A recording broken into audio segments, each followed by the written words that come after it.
அன்புள்ள பணி நியமன ஆணைகள் வழங்கக்கூடிய விழாவில் பங்கேற்று சிறப்பித்துக் கொண்டிருக்கக்கூடிய மாண்புமிகு துணை முதலமைச்சர் உதயநிதி ஸ்டாலின் அவர்களே,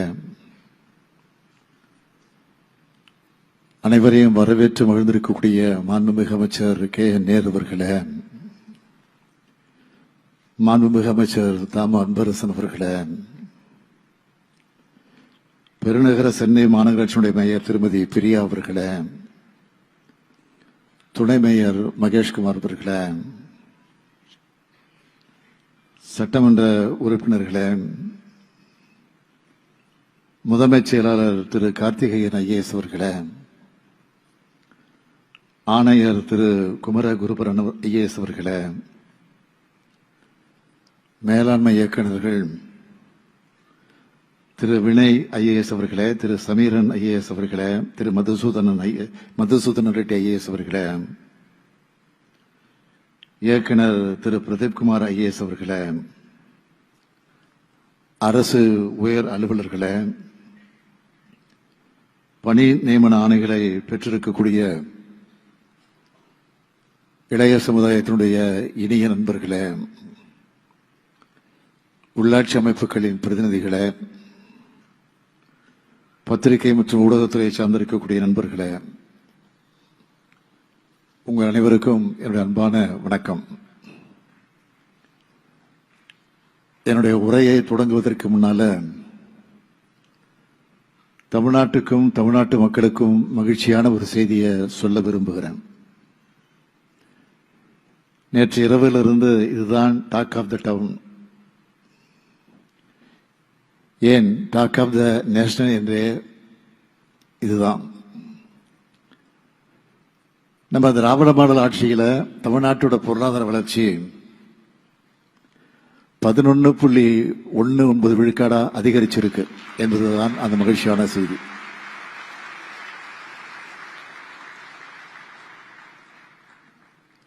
தமிழ்நாட்டோட பொருளாதார வளர்ச்சி பெரும் உச்சத்தை தொட்டிருக்கு. 14 ஆண்டுகளுக்கு பிறகு, அதாவது மீண்டும் திராவிட முன்னேற்ற கழக ஆட்சியில தான் இரட்டை இலக்க அந்த வளர்ச்சியை இன்றைக்கு தமிழ்நாடு எட்டியிருக்கு.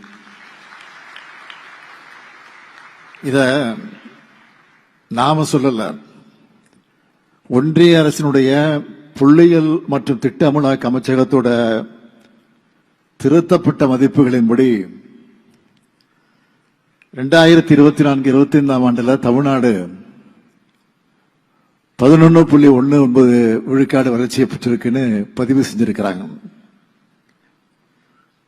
இந்த ஆண்டு தொடக்கத்தில் தமிழ்நாடு நிதிநிலை அறிக்கை தாக்கல் செஞ்சப்போ நாம் கணிச்சதை விட இது கிட்டத்தட்ட 2.2 விழுக்காடு அதிகம். முன்னாடி 9.69 விழுக்காடு மதிப்பிடப்பட்ட 2024-25 ஆண்டுக்கான தமிழ்நாட்டின் மாநில பொருளாதார வளர்ச்சி விகிதம் இப்போ 11.19 விழுக்காடா உயர்ந்திருக்கு. இதுக்கு முன்ன 2010-11 நிதியாண்டுல நம்முடைய முத்தமிழறிஞர் தலைவர் கலைஞர் ஆட்சியில தான் தமிழ்நாட்டுடைய பொருளாதார வளர்ச்சி 13.12 விழுக்காடா இருந்துச்சு. 14 ஆண்டுகளுக்கு பிறகு மீண்டும் கழக ஆட்சியில இரட்டை இலக்க பொருளாதார வளர்ச்சியை தமிழ்நாடு எட்டியிருக்கு. இந்தியாவிலேயே மிக விரைவா வளர்ற பொருளாதாரமா தமிழ்நாடு திகழுது. இது வேற எந்த பெரிய மாநிலம் பெறாத மாபெரும் வளர்ச்சி. இது சாதாரணமா நடந்ததில்லை. பல்வேறு நெருக்கடிகள், அவதூறுகளுக்கு இடையில தான் இந்த வெற்றியை நாம் அடைஞ்சிருக்கிறோம். அந்த வகையில இது ரொம்ப ஸ்பெஷலான வெற்றி. இது தனிப்பட்ட ஸ்டாலினுடைய வெற்றி அல்ல. அமைச்சரவையில் இருக்கக்கூடிய ஒவ்வொரு அமைச்சர், அனைத்து துறை அதிகாரிகள், கடைநிலை அரசு ஊழியர்கள்னு ஒவ்வொரு திட்டத்தையும் முறையா செயல்படுத்தின எல்லோருடைய உழைப்பும் கிடைத்திருக்கக்கூடிய கூட்டு வெற்றி இது. என்னை நம்பி ஆட்சி பொறுப்பை ஒப்படைச்சிருக்கக்கூடிய தமிழ்நாட்டோட கோடிக்கணக்கான மக்களுக்கு இந்த நேரத்தில் இந்த வெற்றி செய்தியை நான் காணிக்கையாக்குகிறேன்.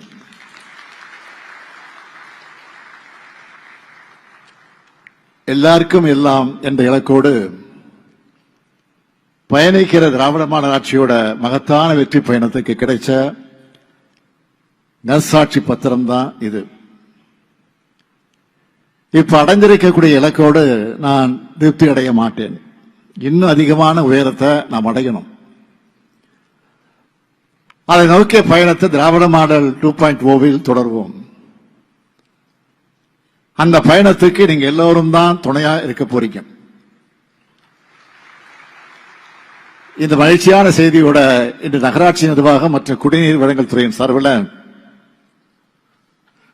2538 பேருக்கு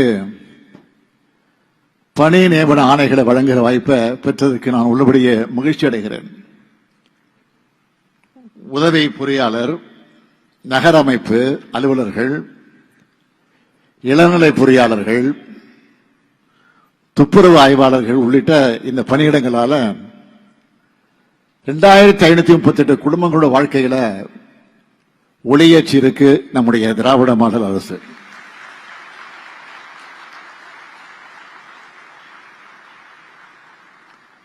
இளைஞர்கள் தான் இந்த நாட்டோட தமிழ் சமுதாயத்தோட அடித்தளம். இளைஞர்களை முன்னேற்றுவதும் முன்னேற வாய்ப்புகளை உருவாக்கி கொடுக்கிறதும் தான் நம்ம திராவிட மாடல் அரசோட முதன்மையான பணி. திராவிட மாடல் அரசு என்பது இளைஞர்களுக்கான அரசு.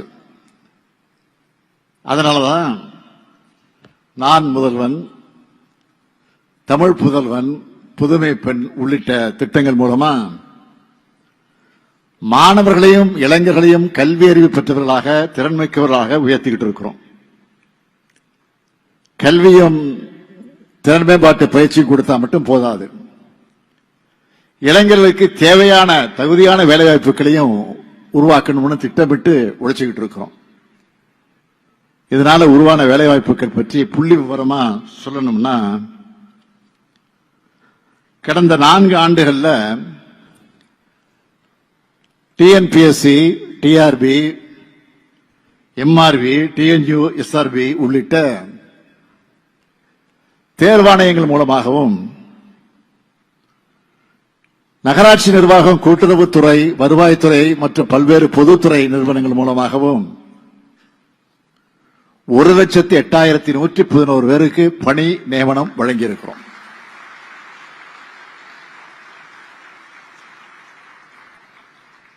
திறன் மேம்பாட்டு கழகத்தின் மூலமாக நான் முதல் திட்டத்தில் வேலைவாய்ப்பு முகாம்களை நடத்தி 3,28,393 இளைஞர்களுக்கு வேலைவாய்ப்புகளை வழங்கியிருக்கிறோம். தொழிலாளர் மற்றும் வேலைவாய்ப்புத்துறை மூலம் வேலைவாய்ப்பு முகாம்களை நடத்தி 2,65,253 பேருக்கு தனியார் துறைகள்ல வேலைவாய்ப்புகளை வழங்கியிருக்கிறோம். முதல் முறையா விளையாட்டுத் துறையில தேசிய மற்றும் உலக அளவில் சாதனை படைத்திருக்கக்கூடிய தமிழ்நாட்டு விளையாட்டு வீரர்களுக்கும் ஒதுக்கீடு வழங்கப்பட்டு அதன் மூலம் 84 நபர்களுக்கு இந்த ஆண்டு வேலைவாய்ப்பு வழங்கப்பட்டிருக்கு. நான் முதல் திட்டத்தில் பயிற்சி பெற்ற 89 இளைஞர்கள் பல்வேறு முக்கிய ஒன்றிய அரசினுடைய பணிகள்ல இடம் பிடிச்சிருக்கிறாங்க.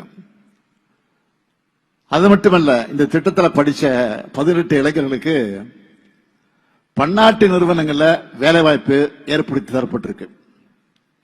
இப்படி மொத்தம் 6,41,664 பேர் கடந்த 4 ஆண்டுகள்ல பணி நியமனம் பெற்றிருக்காங்க. இதெல்லாம் நம்முடைய தொடர் முயற்சிகளுக்கு, மாணவர்களுக்கு வழங்கின திறன் பயிற்சிகளுக்கான பலன் இது. இந்த வெற்றி பயணம் தொடரவும், தமிழ்நாட்டு இளைஞர்களுடைய எதிர்காலம் சிறக்கவும் நம்ம திராவிட மாடல் அரசு தொடர்ந்து பாடுபடும். அமைதியான சூழல், சிறப்பான சட்டம் ஒழுங்கு, திறமையான இளைஞர்கள், தொழில் வளர்ச்சிக்கு தேவையான உட்கட்டமைப்பு வசதிகள், நம்முடைய உழைப்பு மற்றும் தொலைநோக்கு பார்வையோட நாம முன்னெடுக்கிற திட்டங்களால தமிழ்நாடு இன்னைக்கு தொழில் வளர்ச்சியில இந்தியாவிலேயே முன்னணி மாநிலமா இருக்கு.